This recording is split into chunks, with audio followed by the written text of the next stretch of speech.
everyone, in this tutorial, I'll show you how to create a table chart in Canva for your designs. Let's begin. Open Canva and create a new project.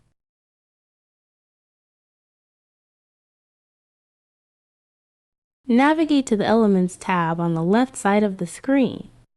Scroll down to find Tables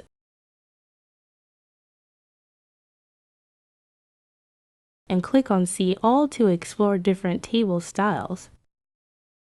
Choose a table style that fits your design needs. Next, customize the table according to your requirements. Click on the three-dot menu on the left side to add rows to the table. Then, click on the three-dot menu at the top to add columns to the table. You can also merge multiple cells by selecting them and choosing the Merge option. Additionally, you can adjust the colors of the table to suit your design. And there you have it. You have successfully created a table chart in Canva. If you found this tutorial helpful, please consider giving this video a like and subscribing for more tips. Thank you for watching.